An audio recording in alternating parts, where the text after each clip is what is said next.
I'll keep these really brief because these papers were pre-circulated and because I'm sure there are lots of questions.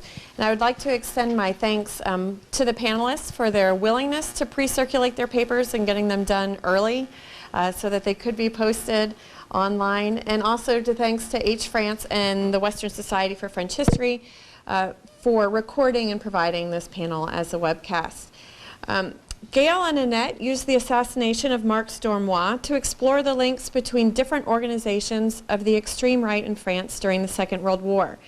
They argue that strong yet informal connections existed between Vichy and Paris in what they describe as a topography of collaboration, and that the relationships forged before the war allowed individuals with different ideologies to work together towards common goals. One such goal was the elimination of enemies, such as Stormois, which they argue was a joint operation between Vichy and former Cagulard.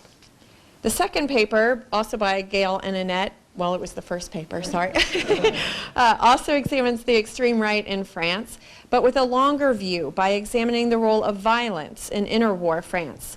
Again, focusing on the Cagoule, they argue that the terrorism of the 1930s had long-term consequences, including the destabilization of the Third Republic, increasing anti-Semitism, and politically dividing the nation. The message of terrorism was more important than the violence in and of itself, they argue, and must be reassessed.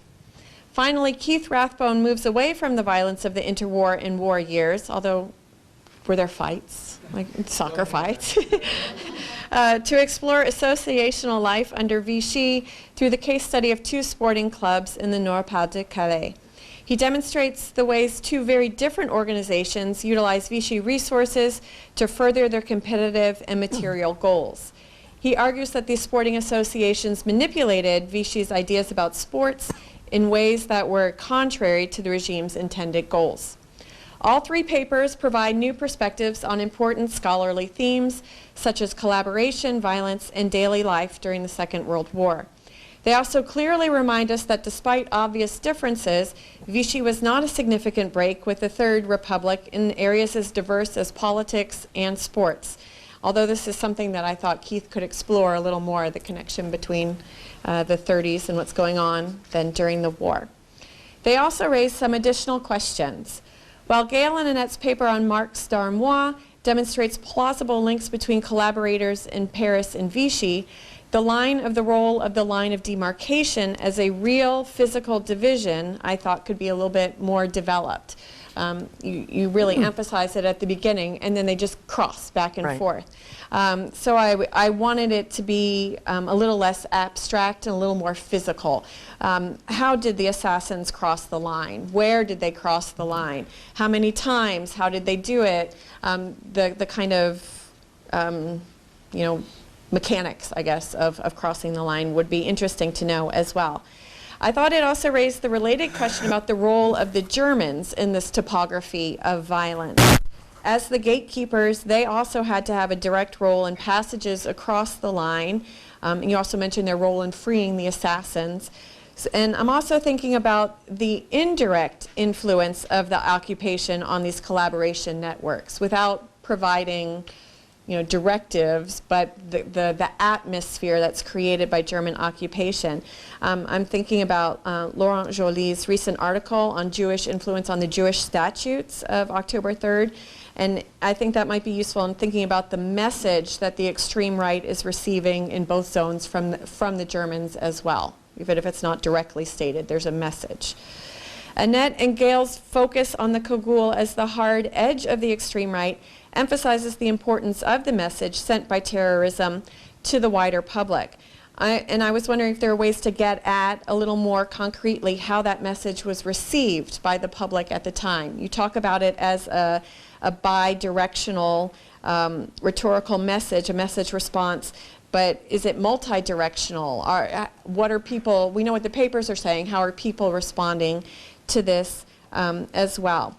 And I was wondering how this fits into the study of violence in history more generally. You talk about it with the anarchists, but I'm also thinking about the violence that we then see during the war and post-war as well. People are starting to study that. And The other thing that I thought about is, just as you were talking about today, is the word terrorist or terrorism itself is also very interesting because it becomes attached to something very different during the war.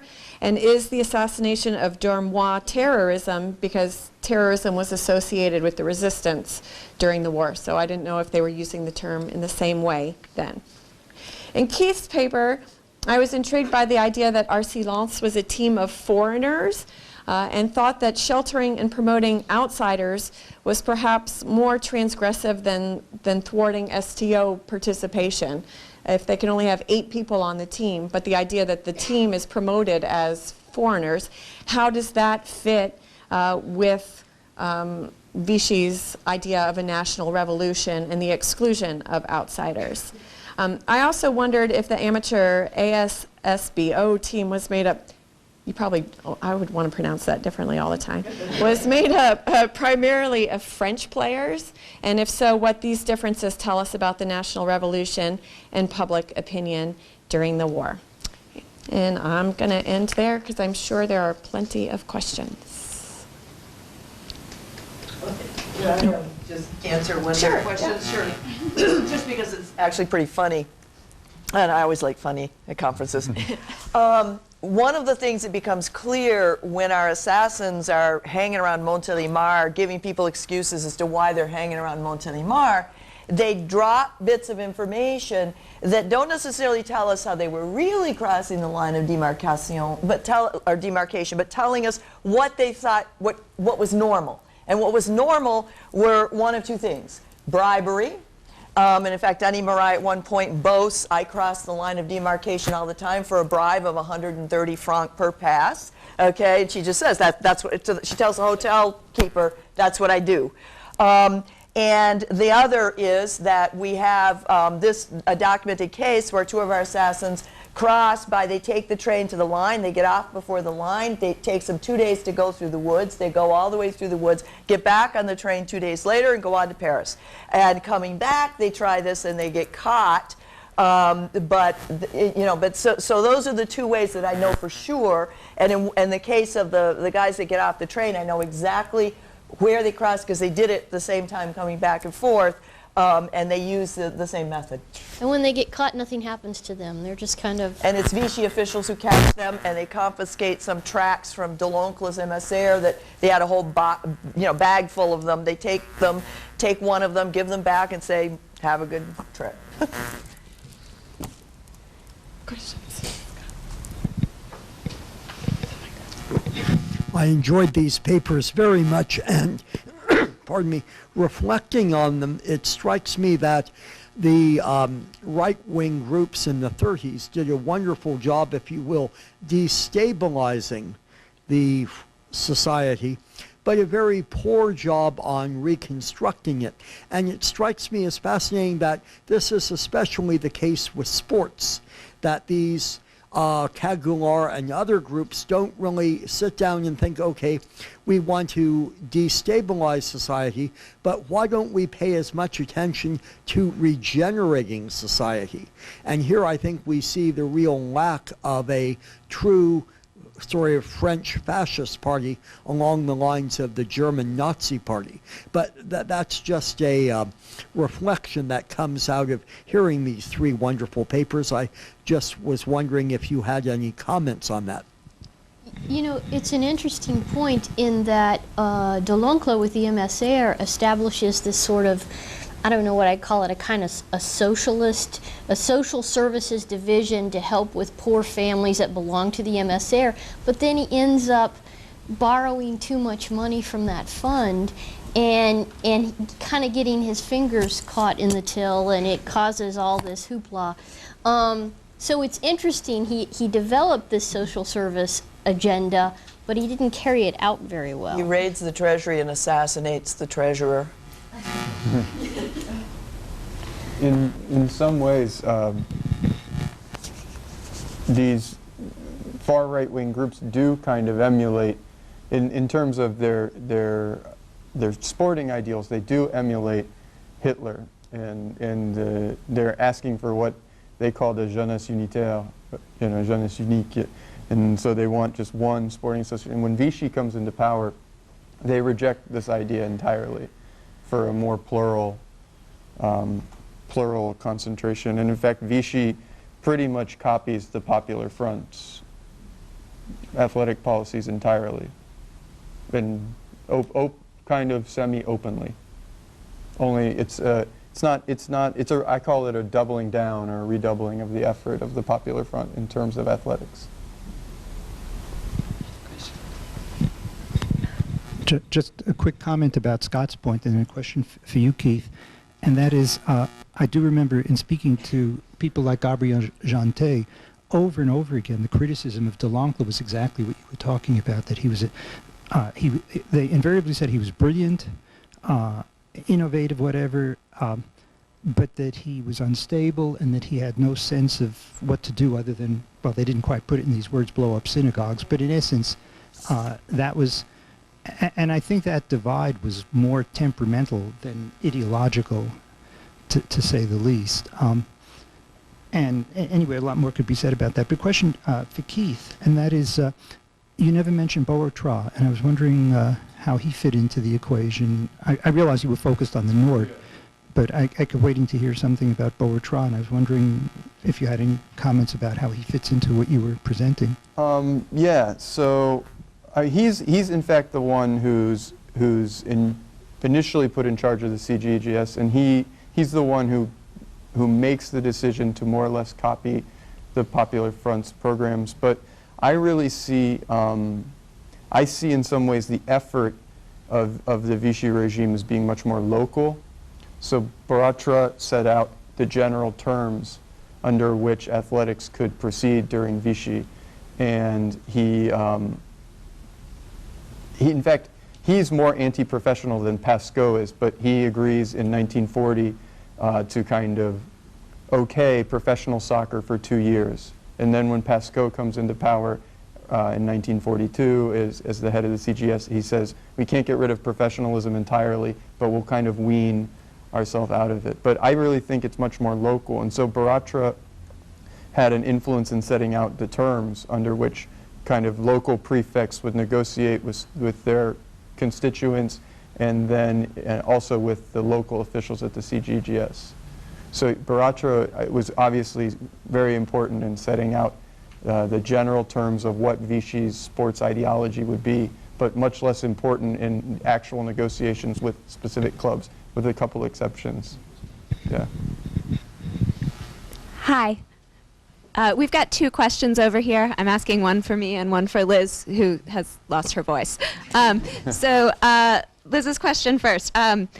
Liz is curious about what actually ended up happening to the assassins. If they were so potentially dangerous that Vichy got them out through the action of the Germans, what did the Germans do to them?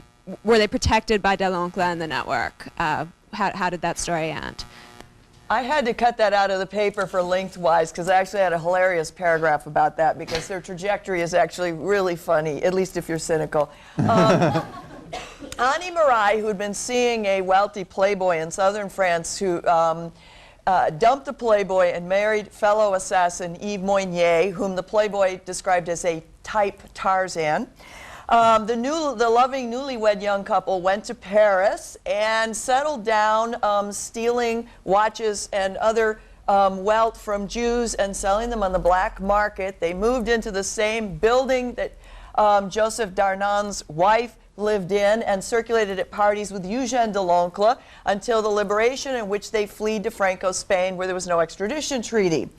Ludovic Guichard, one of the other assassins, went back down into the southern zone, into Marseille, where he worked for the Gestapo as an informer.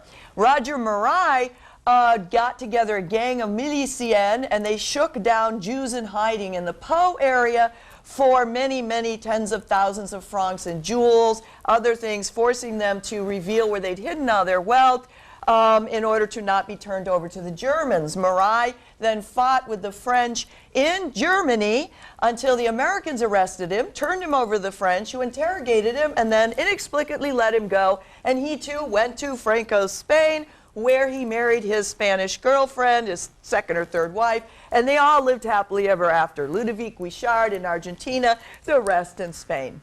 Go figure. fantastic. My question is less fun. It relates back to the first paper. You spoke about the ways in which violence and far-right violence really hasn't been sufficiently addressed in this period, but there's been a great deal written about the far-right in the 30s, and I'm curious if you think that the ways in which questions have kind of been framed around the problem of fascism has obscured talking about violence in certain ways that you're more interested in talking about? You know, I think that that's probably a good way of thinking about it. Part of the direction of my paper is coming from the fact that this organization that we write about, when we began writing about it, was constantly being devalued. In fact, when we first started talking about the Cagoule, because we were 16th century historians and nobody knew us in modern history, the first couple papers that I presented at the Western on the Cagoule, I'd have commentators laugh at me. And my book out there, our book out there, Murder in the Metro, the last chapter is called The Historiography of the Cagoule. It's an epilogue, and it's a statement as to, you know, this is what's been written about these guys, and they're always the guys that can't shoot straight. And clearly there are many goofballs among them, and they make lots of mistakes. But